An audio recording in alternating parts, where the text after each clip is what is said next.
हाँ, क्या बोल रहे हैं, कोयल की तरफ संकेत करते हुए कहते हैं, हे कोयल, यापो मतलब तब तक, दिवसान मतलब दिनों को, तावत मतलब तब तक, विरसान मतलब अपने नीरस दिनों को, करील विटपेसु मतलब करील के वृक्ष पर, यावन मिलदि मिलाला, क्या है, यावन मिलदि मिलाला मतलब भौरे से युक्त, को अपने मतलब कोई भी, रसाल मतलब आम, समुलसती मतलब भली भांति, समुलसती मतलब भली भांति। सुन लो, आप इसे ध्यान से सुनो। हे कोयल, कोयल की तरफ माध्यम, कोयल को माध्यम बनाकर आपको उसमें एक मैसेज छिपा हुआ है। कोयल को माध्यम बनाकर कवि कहता है कि हे कोयल, तुम अब तक तब तक अपने नीरस दिनों को, विरसान मतलब नीरस दिनों को, करील के वृक्षों पर व्यतीत करो। करील होता है जो कांटे से युक्त होता है, बहुत ही ज़्यादा, उसमें एक भी पत्ता नहीं होता है, कांटे से भरे हुए वृक्ष होते हैं। उस पर अपने नीरस दिनों को तब तक बिताओ जब तक कि भौरे से युक्त, यावन यावन द मिलदि मिलाला मतलब जब तक कि भौरों से युक्त, मिलदि मिलाला मतलब भौरों से युक्त, ठीक है। जब तक कि, यावन मतलब जब तक कि, मिलदि मिलाला मतलब जब तक कि भौरों से युक्त कोई भी, रसाल मतलब आम, भौरों से युक्त आम से भरी मंजरी का कोई भी वृक्ष तुम्हें मतलब ना दिखे, यानी कि तुम अपने दिनों को तब तक बिताओ जब तक कि भौरों से युक्त कोई भी आम भली वृक्ष, कोई भी आम वृक्ष भली भांति विकसित नहीं होता। ध्यान से सुनो। हे कोयल, तुम अपने नीरस दिनों को तब तक करील के वृक्षों पर व्यतीत करो जब तक कि भौरों से युक्त कोई भी रस से युक्त आम का वृक्ष विकसित ना हो। अर्थात तुम इस संसार में, कोयल को भी कुछ दिन जो है बहुत दुखी होकर व्यतीत करने पड़ते हैं। ऐसा नहीं सोचना चाहिए कि कोयल के जीवन में हमेशा बसंत ही बसंत रहती, यानी कि हमेशा खुशी खुशी रहती। उसी प्रकार से मानव जीवन भी सुख और दुख से की एक परिभाषा है। कभी तो सुख और कभी दुख मानव के जीवन में आते जाते रहते हैं। ठीक उसी तरह से जैसे कोयल है, जैसे ही बसंत आती है तो उसका कूकना, उसका खुश होना, उसका उल्लसित होना शुरू हो जाता है, क्योंकि उसको जो हर तरफ क्या है, हरी भरी डाल और हरे भरे वृक्ष और हरी भरी प्रकृति दिखाई देती है। जबकि उसके नीरस के दिनों में वो केवल अपने दिनों को केवल करील के वृक्षों पर व्यतीत करती, और इसलिए वो दुखी नहीं होती है कि अब क्या होगा मेरा, मैं तो करील के वृक्ष पर ही अपने दिन व्यतीत करूँ। कांटों से भरे वृक्ष यानी दुख से भरी दिन और रात को मैं व्यतीत कर रही हूँ। क्या मेरे जीवन में सुख भी आएगा? लेकिन आता है। उसके बाद क्या है, जब बसंत आती है तो भौरों से युक्त, देखो आम यानी आम के पेड़ों में भौरों से युक्त कोई भी आम का वृक्ष विकसित हो जाता है, यानी कि चारों तरफ जो है प्रकृति, बसंत जो है अपना छटा बिखेरने लग जाता है, और कोयल के दिन जो है फिर से वापस आ जाते हैं, खुशी के दिन यानी सुख के दिन। तो मनुष्य को ये चीज़ नहीं सोचनी चाहिए कि अरे आज जो है मैं कांटों से भरा मेरा जीवन है, हो सकता है कल जो है आपके जीवन में वही खुशहाली आ जाए जैसे कि कोयल के जीवन में बसंत के आने पर आती है। तो सुख दुख क्या है, एक जीवन की परिभाषा है। तो हम जो है इसका अन्वय कैसे देखेंगे, अन्वय इसका, कोकिल तावत करील विटपेसु विरसान, हे कोयल क्या है, तब तक तुम करील के वृक्षों पर अपने दिन को बिताओ जब तक कि भौर से युक्त कोई भी आम का वृक्ष विकसित नहीं होता है। हे कोयल, तुम तब तक अपने अभी वृक्षों दिन को इस करील के पेड़ों पर व्यतीत करो जब तक कि आम से, रसाला मतलब आम से भरा कोई भी वृक्ष विकसित नहीं होता है। तो ये था हमारे दूसरे का अर्थ।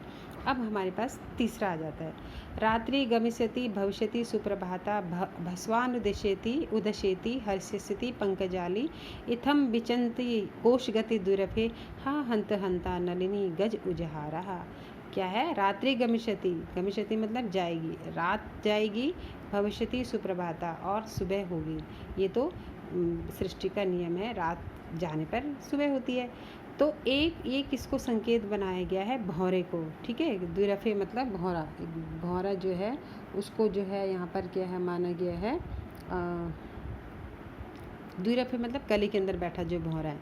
तो उस भौरे को माध्यम बनाकर ये श्लोक के द्वारा हमको एक बहुत अच्छा संदेश दिया गया है कि रात्रि गमिष्यति यानी रात जाएगी तो सुबह होगी, भास्वा न दुष्यति मतलब क्या हो गया, सूर्य उगेगा, सूर्य उगता है ना, सूर्य सुप्रभात के बाद सूर्य उगता है। हस्यस्ति पंकजाली, पंकजाली मतलब कमल के जो कमल जो है वो क्या करते हैं, खिल जाते हैं। सुबह होने पर जो है कमल जो है, कमलों का जो समूह क्या है, खिल जाता है। और कमल जब कमलों का जब समूह खिलता है, हस्यति, हस्यता मतलब खिलना या हंसना, कमल का समूह, पंकज मतलब कमल। तो इत्थम विचंती कोशगत दुर्पे, लेकिन जो उस कमल के पुष्प के अंदर जो भौरा जो है छिपा हुआ है, आपको समझ में आना चाहिए कि जो कमल का फूल होता है वो जब सूर्य छिप जाता है तो वो क्या हो जाता है, उसकी पंखुड़ियाँ बंद हो जाती है। ठीक है, ऐसे वो बंद हो जाती हैं और क्या हो जाती है, इस तरह से वो क्या हो जाती हैं, बंद हो जाती हैं। ठीक है, और इसके अंदर जो भौरा छिपा हुआ है वो क्या सोचता है कि जब सूर्य उगेगा, यानी कि जब सूर्य उत्पन्न होगा, ठीक है, तब क्या होता है, ये खिल जाते हैं। ये क्या हो जाते हैं, खिल जाते हैं।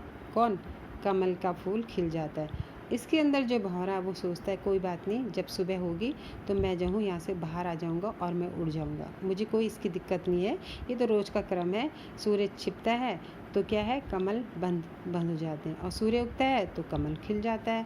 तो उसके अंदर जो भौरा छिपा हुआ है वो यही बार बार सोच रहा है कि मैं जो हूँ सूरज उगने के बाद जो है मैं यहाँ से बाहर आ जाऊँगा तो मुझे कोई दिक्कत नहीं। अगर आज की रात मैं इसमें छिपा हुई हूँ, इसमें बंद भी हो गया तो मुझे कोई फ़र्क नहीं पड़ने वाला। लेकिन क्या है, भाग्य देखो कहाँ लेके जाता है, भाग्य को कुछ और ही मंजूर है। लेकिन क्या होता है, हाँ हंता हंता, लेकिन हाँ हंता हंता, लेकिन क्या होता है, नलिनी गज उजहारा। लेकिन क्या होता है कि हाँ हंता हंता, और हाय अत्यंत दुख का विषय है कि हाथी उस कमलनी को क्या होता है, उजाड़ देता है। उजहार, हाँ हंता मतलब बहुत ही, हंता मतलब मरना, ये दुख का विषय है।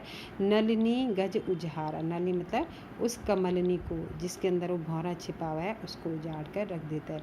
और जब उसको उजाड़ देता होगा तो समझ लो उस भौरे की क्या स्थिति होती है, वो ख़त्म हो जाता है। उसके अंदर जो उसके जो ख्वाब थे, उसकी जो कल्पनाएं थी, वो सब के सब ख़त्म हो जाती है। तो मनुष्य को भी क्या होता है, ऐसा नहीं सोचना चाहिए कि अब ऐसा होगा अब ऐसा होगा, क्योंकि समय का जो चक्र है वो हमारे भाग्य को कहाँ से कहाँ लेके जाता है इसका हमें कभी अंदाज़ा ही नहीं हो सकता। तो इस तरह से ये जो माध्यम है, कौन, ये भौरा जो है हमको एक ऐसा संदेश देता है कि हम जो है आज का कल का परसों की चिंता में इतने मशगूल रहते हैं, इतने व्यस्त रहते हैं कि क्योंकि हम सोचते हैं कि हमने कल का भी प्लान बना दिया, परसों का भी प्लान बना दिया, और बहुत सारे दिन के प्लान योजनाएं हम बनाते रहते हैं। लेकिन भाग्य और समय का कुछ कह नहीं सकते, कब क्या हो जाए हमारे जीवन में इसका हम कभी अंदाज़ा लगा ही नहीं सकते। ठीक उसी प्रकार से जिस प्रकार से कि वो भौरा जो ये सोचता है कि मैं इस पंख मतलब कमल के फूल के अंदर बंद हो चुका हूँ। कमल का फूल हमेशा सूरज छिपने के बाद जो है बंद हो जाता है, और जब सूरज खिलता है तो वो खिल जाता है, सूरज उगने के बाद खिलता है। उसके अंदर जो भौरा छिपा हुआ उसको दुख इस बात का नहीं होता है कि कोई बात नहीं, सुबह सूरज उगेगा तो मैं से बाहर आ जाऊँगा। लेकिन इतने में क्या है, एक जो है हाथी जो है उस कमलनी को क्या कर देता, अपने मतलब पैरों से कुचल देता और वो ख़त्म हो जाता है। तो इस प्रकार से हमारे जो योजनाएं हैं वो धरी की धरी रह जाती हैं। तो इसका अन्वय भी थोड़ा सा हम देख लेंगे। ये देखिए अन्वय, रात्रि गमिष्यति यानी रात जाएगी, सुप्रभात भविष्यति सुबह होगा, भास्वानी उदेशति मतलब सूरज उगेगा, पंकजाली हस्यति मतलब कमल की पुष्प खिलेंगे, इत्थम कोशगते इस प्रकार से जो उस कमल के अंदर छिपा हुआ जो भौरा है वो विचार कर रहा है, लेकिन किस्मत में कुछ और ही मंजूर है। क्या होता है